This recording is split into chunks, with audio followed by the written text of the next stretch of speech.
Hello and welcome to the Nomiki Show. I am Nomiki Konst. You are watching our holiday special where we have done extensive interviews with different authors, leaders, activists, journalists, going into depth about their work, because what better time to go into depth than the holidays? Because it's like all politics just ends over the holidays, doesn't it? No, of course not. I'm very excited to have someone who is probably very familiar to everybody who watches this show. Ben Burgis is a philosophy instructor, a Jacobin columnist, host of Give Them an Argument podcast and YouTube show. Go check that out. And of course, he is author of Give Them an Argument, Logic for the Left, Myth and Mayhem, a leftist critique of Jordan Peterson, one of our favorites. So I just talked to Ben behind the scenes thinking, what could we discuss? What kind of debates do we find ourselves in right now? And as much as I really want to just end this debate, I understand the need to rebut, especially on the internet, and give your side, because sometimes arguments can perpetuate if there's not an alternative side. And I found myself kind of in this bind with the Jimmy Dore / force the vote stuff of like, well, how much do I respond? And how do I respond? And is it important? And am I just feeding the trolls? And I just thought this is the conversation to have with Ben. So first off, Ben, thanks for joining us. Thank you so much for having me. All right. I know you've been following whatever's happening. I don't even know what to call it. But, I guess we should just start with you and I we both agree that there is no way to force the vote. Let's just start with that. And even if there was a path to forcing the vote, it would be met with hostility and possibly, I think we would assume that it's just not the best time and the best way strategically to push for Medicare for all. Yeah, I think so. So, I think that it makes sense to say that Medicare for all is the thing that we should be putting front and center because of all the things that the left wants, all the big social democratic things we advocated. It's the one that's the most popular. It's certainly incredibly relevant, during a pandemic where so many people have lost their employer health insurance. So I think that's like the core of it that makes sense to me, that like it does make sense to talk about Medicare for all, to pick fights about Medicare for all. But then the problem is, even again, assuming that the vote could be forced, which, I think knowing Nancy Pelosi, if there were like 10 Democrats who wouldn't vote for her and speaker, she'd just make some unspeakably awful deal with 10 Republicans to get them to vote for her instead. That would certainly be my guess. But even if it worked, right? Even if they could do it, the effect of that is to have what wouldn't even be a symbolic victory. It would be a symbolic defeat, that people who say they're against Medicare for all outnumber people who say they're for Medicare for all by like 3-1 right now in the House, right. Never mind the Senate, never mind, the presidential veto. So there's zero chance, and I think everybody acknowledges this, there's zero chance it would actually be like, the result of this we'd actually get Medicare for all sometime in the next 2 years. I don't think anybody thinks that. But the question is, what is it supposed to accomplish then, if it's not that? And I can understand saying that if you have a symbolic victory, that's good for, momentum. I don't think we should put too much emphasis on symbolism. I think probably on the left we do too much of that already. But yes. but there's some value there. And people will bring up like the Tea Party, and like the Freedom Caucus would force votes about things like, doing their, whatever it was, 500 symbolic repeals of Obamacare. And my problem with that analogy has always been that those are things that won, right? Like those are things that passed the House and the Senate and had to be vetoed by Obama, which is at least a symbolic victory, even if they didn't actually get their repeal. Right. But this would be a symbolic defeat. And this idea that voters would punish everybody who voted against it really doesn't make sense to me, because I don't want to be too like, I don't even know, like, I don't want to be too obnoxious about this, but like the reason it doesn't make sense to me is I lived through 2020 and the guy who openly said that he was opposed to Medicare for all won the Democratic nomination, exactly. Even though already most Democratic voters told pollsters they supported Medicare for all. And he did it with such, I mean, it was with arrogance, frankly, on stage. Yeah, They know totally. exactly what the numbers are, but he also knows how Washington works, so he could get away with saying that. Yeah, and I think the distinction he probably gets or intuits on some level is just that, okay, most people, especially most Democrats, when you call them on the phone and say, how would you feel about the government giving everybody health insurance instead of you having your private plan, will say, yeah, of course, that sounds great. I hate my health insurance company. Who doesn't? But Amy Klobuchar supposedly doesn't. yeah. Supposedly, right? So yeah, but then like there's a huge gap between that and actually taking seriously the idea that it could happen soon or it's realistic, right, which is what people would have to do to like really punish people for this. Or like, Breonna Joy Gray, who somebody I have a lot of respect for, wrote an article where she was advocating this, where she said, well, if it could be coordinated with a general strike, this would be really effective. I think, okay, but I like, don't know what that. Like, how's that? You're talking about a country where, like, again, most people who support this voted for Joe Biden twice, right, in the primary and then in the general election. And we have like 6% private sector unionization, 6.2%, I guess. Like, that seems incredibly unlikely. And just generally, I think people would have to take it really seriously as something that they thought was like achievable in order to actually get them to punish people who voted against it. And right now, it seems like most people don't. And obviously, we've got to change that. But I don't see how it helps to change that to have the optic of it failing 3-1 in a Democratic-controlled House. And I think some of the response you obviously we're seeing online as well, at least it'll show us who actually is for Medicare for all. Partly because there are all these co-signers for Medicare for all who, and many of whom, some of whom campaigned against Medicare for all despite signing onto it. That's all great. Like, we don't know who these people are.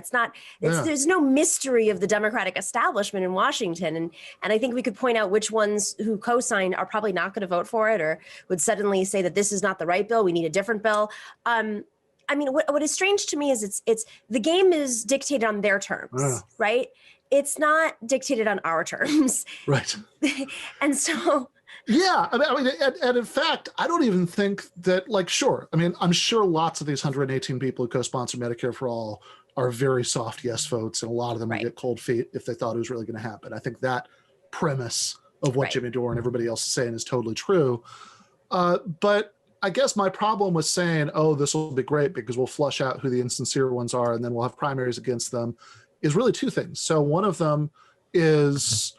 I don't know why a priority right now is supposed to be to like expose the soft yes votes. I would think the priority would be to like dramatically increase the number of soft yes votes, and then at the same time to build the kind of movement that could actually effectively pressure soft yes votes to stick with their yes votes when it came to it.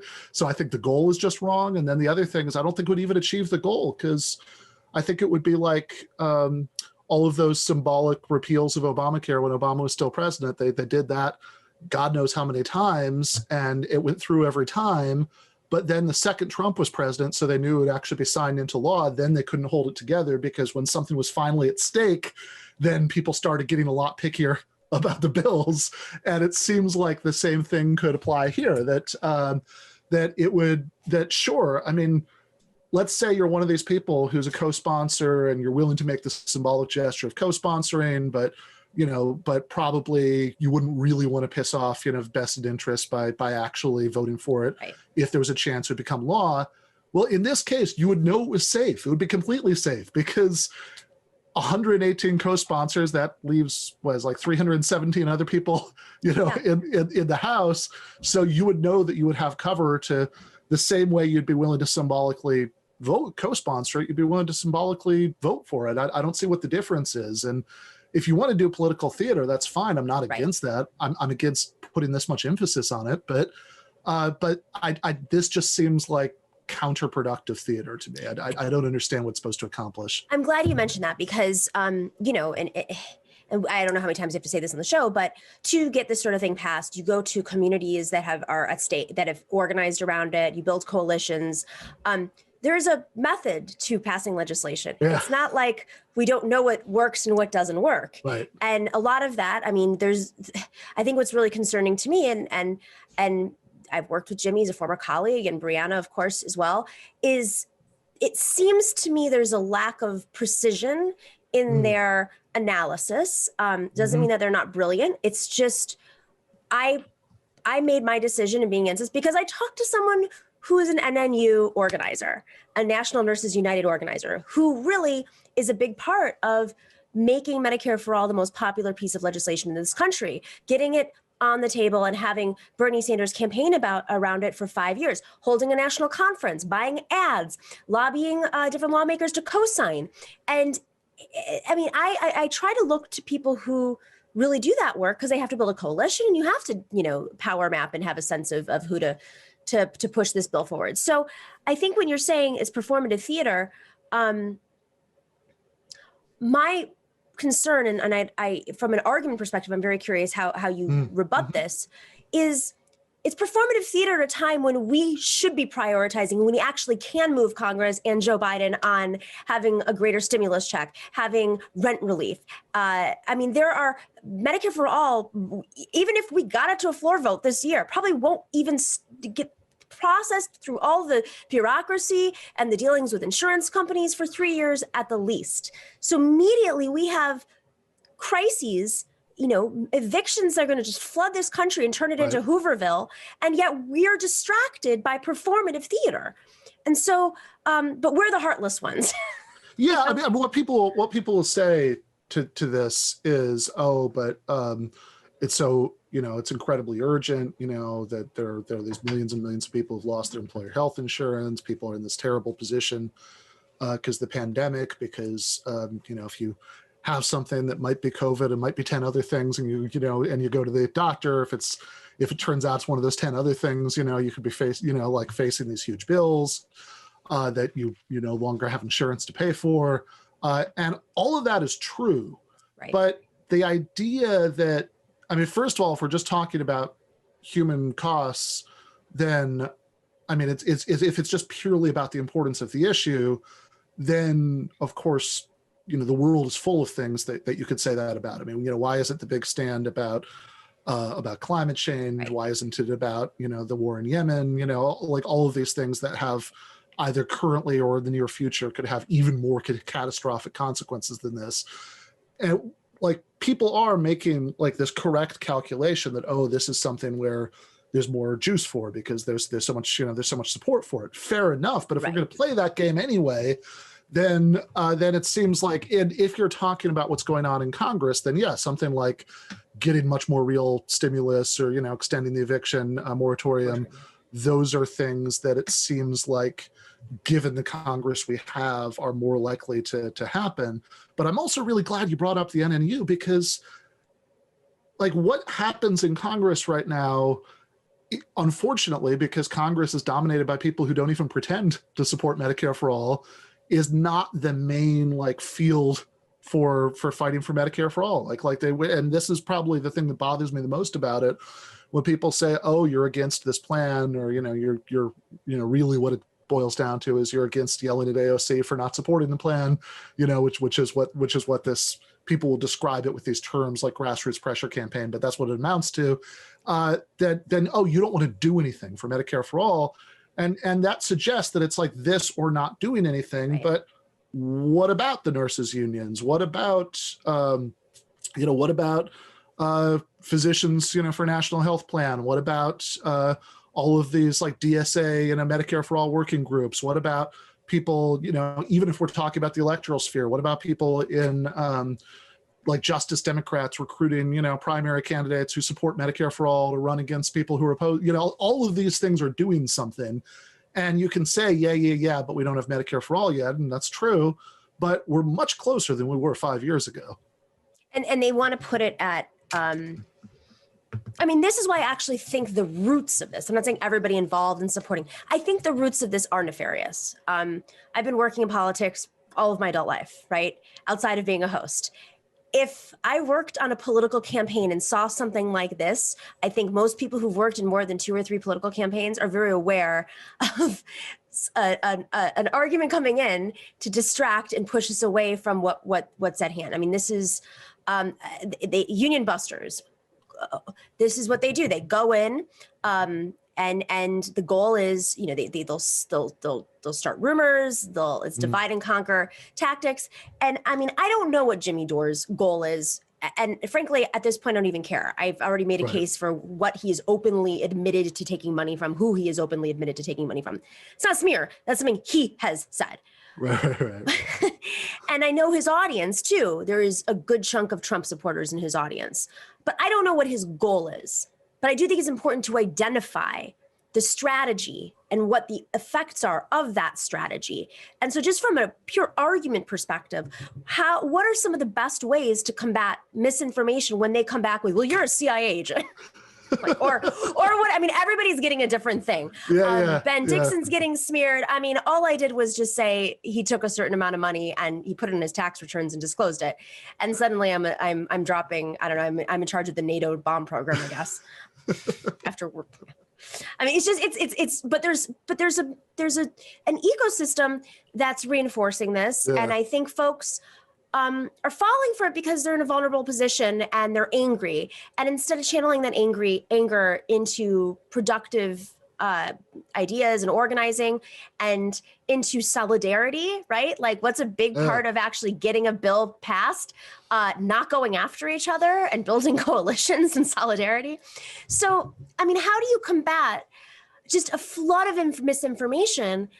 Do you just stay silent? What's your best strategy? Yeah. So I think some of it, like, I think the person who's tweeting, I mean, assuming that it is a person at that point, you know, that you know, you're a CIA agent or whatever, that like, without healthcare, it's kind of amazing. I don't know how they could do that. Yeah. Well, that's something I've gotten a lot, actually, that like, oh, you can say this because you already have health insurance, which is amazing to me because, yeah, actually, you know, right this second I do, but in the very recent past, you know, that's been an issue, right. and I think it might be an issue again. But you know, whatever. Like, and again, it's also a little much coming from, you know, like, given that the source of the whole thing is somebody who is well provided for now, it's particularly grating, of course. But like, people who are saying things like that probably, I think, like, shouldn't even really be engaged with at all, because that's just a weird use of resources. And it's like, I mean, you were talking about union organizing campaigns earlier. Anybody who's ever been involved in one of those, I mean, certainly when I used to, you know, when I was on like the board of the like adjunct, you know, union at Rutgers, you know, for when I taught there, and you know, when I go around and do things to you know, to spread the word among members and try to recruit people and whatever, like, something that the pros would always say is, you know, don't waste a lot of time, you know, with the people who are the least receptive, right? Exactly. You know? So that's, you know, fair enough, right? Like, but then I think also, I guess, just really, you know, for the people, for whatever percentage of people, and it's not going to be the ones who are tweeting about how you work for the CIA, you know, but like, whatever percentage of people take this seriously to some extent, who are actually persuadable. And that's always the thing. I mean, anytime you're arguing with anybody, right? I mean, like, you're like, the goal is always, okay, it's probably a minority of the audience, but what's the minority of the audience who could actually go either way, right? You know, that you want to go after them.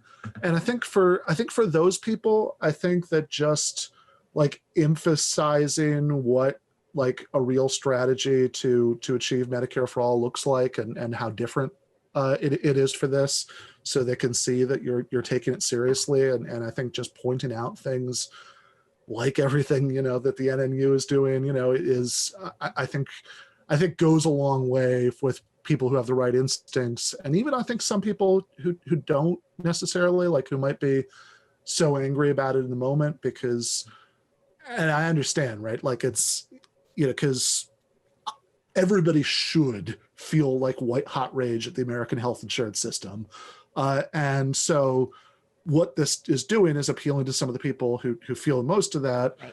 And from my perspective, it's directing it in really, really counterproductive directions, because, you know, the idea is supposed to be that this, you know, if, you know, AOC and the rest, you know, took this advice, that it would, show this divide between people who supported and who opposed it in Congress. But what it's actually doing is it's creating a divide between people who supported at the grassroots and the most hardcore supporters of Medicare for all in Congress, which, like you said, it doesn't even matter what the motivations are.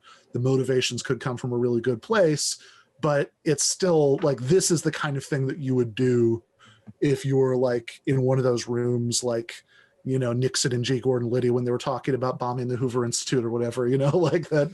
This is the kind of thing that you would come up with, if you were trying to do like really like divide and conquer and demoralize, the movement for Medicare for all.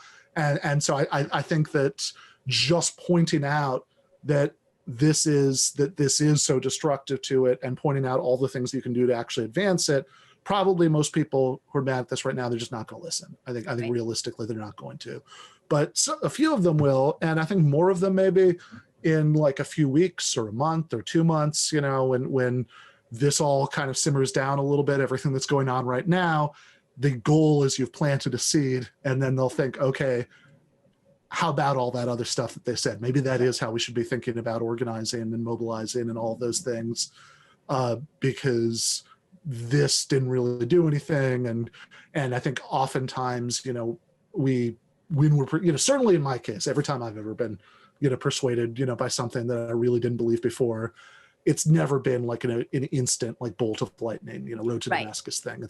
It's always like, usually somebody makes a really good argument for something I don't like, and it's initially like irritation, but then like if you think back to it and it starts to gnaw at you, and eventually you come around. And so I think the hope is just like, I guess my only advice would be, turn off your notifications for a little while and keep saying the things that make sense, and then hope that plants a few seeds. It's very funny. Well, it also, it's not even just that it stands in the way of some real success with Medicare for all. I thought it was a great point. Josh Fox mentioned this online recently. He said, it stands in the way of other issues like the Green New Deal. And these are really critical pieces of legislation that folks have been working on, in-depth policy experts, coalitions, scientists, some unions in a few cases, to try to get a Green New Deal passed, to try to get real infrastructure, not just the immediate concerns, but some of the longer term organizing. And if the left is divided and we have a failure on an extremely popular piece of legislation that also does not have the popularity on Capitol Hill, it could block any other progressive policies in the future. So, I say nefarious because I don't think, like I said, I don't think most people understand where the strategy might be coming from, but I do think it's a strategy. Maybe I'm wrong, but yeah, like I said, I don't know. I'm not trying to lead you down a conspiracy, but I don't know what might or might not be true about that. I know that like whoever came up with it, it definitely has the same effect, right? Who needs COINTELPRO when you've got Twitter? So I think. Oh, I should tell you all about. I know all about that as a CIA agent. Yeah, no, that's. Oh wait, no, part of NATO. I forgot. I can't remember which hat I have on right now. Yeah. No, if so, I'd be a really bad one. Let's just say that. Okay, just before we wrap up, you have been able to rebut Jordan Peterson, my favorite meat-loving hero. There are folks who think that Jimmy Dore is going down that path.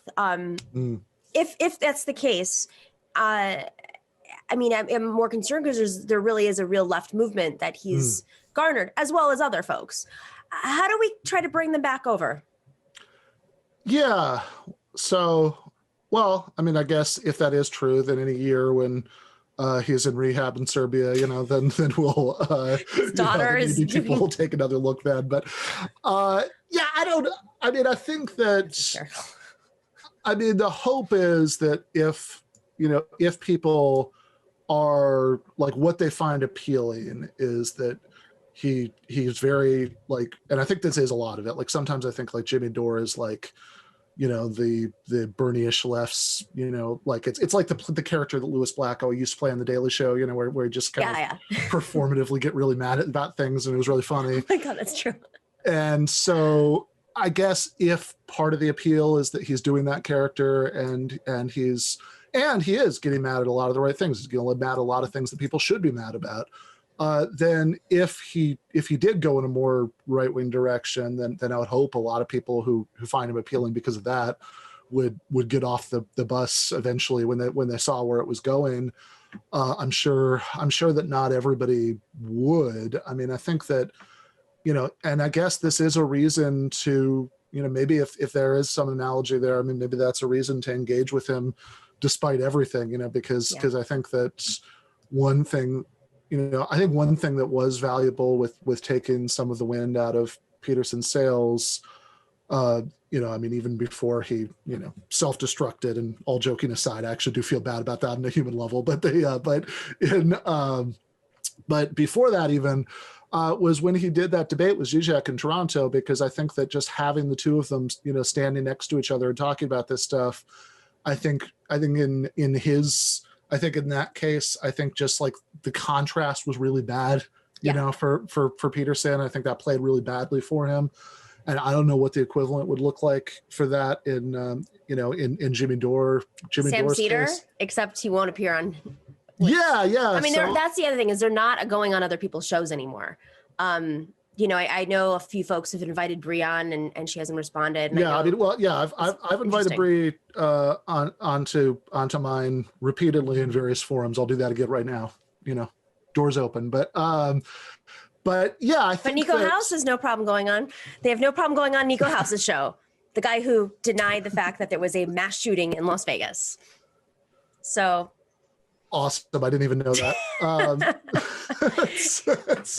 That sounds like, I don't know. I don't want to burn too many bridges here, but I think that if like somebody is like a lefty commentator and they got like really excited about Tulsi Gabbard, like usually like that's like the first danger sign, and there's going to be some really eccentric stuff coming down the line. But yeah, I think yeah, right, exactly. Going, so I think I don't know, maybe in the maybe it should get to the point where like, there is something, where like every time Jimmy Dore does anything, it could be like the way it was, for a long time with Dave Rubin, where it's like, it's just everybody immediately, that like the constant replies and the constant questions, when are you going to talk to Sam Cedar? When are you going to talk to Sam Cedar? Like as with Rubin, it might not eventually happen, but at least if that was happening all the time, that would like usefully remind people, because I think a lot of, because people don't really know, I think for the most part, who, especially if they just kind of watch a little bit of this show and a little bit of that show sometimes, I think most people don't really know who's willing to engage with who and who isn't. So I think maybe just raising the profile of that, making it more obvious, like, and especially, because you're right, because I think Sam would be a really good, like, I mean, he's about the same age. They're both ex-comedians. They could come, like it seems like, why won't you debate your, smarter doppelganger, Sam Cedar, like, No, it's because Sam's jealous. That's what it's about. That's what everybody says. Yeah, that's why Jimmy Dore is not going on Majority Report. That's it, I'm sure. Yeah. I mean, listen, I think that's also a really important point, is if your argument is strong, I think for the most part, if everybody's operating in good faith with a real debate, then you should go on and have a real debate. But, one other thing I've noticed in the tactics, if I can just end with this, is I think it's interesting how when sometimes they do go on shows, if they don't want to answer a question, and I say they, meaning like the Jimmy Dores and the I guess the Dave Rubins, they'll get really antagonistic and just try to cut off your speech and try to just block you. It reminded me, actually, I was watching Jimmy Dore do this just the other day with somebody. It reminded me of when Donald Trump was debating Joe Biden in the last debate, or the first debate, and he couldn't get a word out. And Joe Biden did not do great, was frazzled, but it was just so crazy that because Donald Trump refused to have anybody dictate the terms of the debate. Yeah, and so he just ran over. Although also I remember thinking when that happened, like all of these Democrats were getting really mad about that. They should do something. They should cut the mic. They should do this. They should do that. And I remember thinking, like, I don't know. I kind of think like, I mean, he's doing something that makes him look really bad and look really weird. Like even like fervent Trump supporters, you could tell they were like a little bit embarrassed by that. Some of them. So like, I sort of think like, okay, so I mean, if he wants to if he wants to go on to a presidential debate and act like he's just, inhaled that like ceramic bowl of Coke from The Departed, that Jack Nicholson snorts, and and just cut off every single sentence, then I kind of think you should let him, I think that itself has some value, in just showing that contrast. Right. I agree. I think it illustrates a lot. But that's why they don't want to debate, because God forbid they lose and their only tactic is just to cut you off. Ben, fascinating conversation. Would love to have you back on, have another conversation at some point. Happy holidays, and go check out Ben's book right now in his podcast. We have it in the information section, and you have a new book coming out next year, right? Or a couple years? What year is it? Yeah, no, I haven't. So the new book is all about the, basically some of the stuff we've been talking about, the left being, unstrategic and not thinking about like the image we're putting out into the world. So it's canceling comedians while the world burns. Although I have to say now, because of the subject we've been talking about today, I've seriously rethought my position on this. I think we should just cancel comedy. At least officially calling it comedy. Yeah. Or comedy in politics. How about that? Yeah. Like, cancel comedians who now. I mean, clearly not, but yeah. All right. Take care, Ben. Thanks for watching and listening to The Nomiki Show. But remember to click like and subscribe on YouTube, and please share on social media. If you're not already a patron, please join us for as low as $5 a month on patreon.com/The Nomiki Show for early and special content. That investment makes a huge difference. We are not corporate media raking in the dough. It's really you guys that are keeping us going. So please consider being a patron. And to our current patrons, thank you so much. We are incredibly grateful to you. We also now have swag. So check us out on thenomikishow.com to get your mugs, your totes, and your stickers.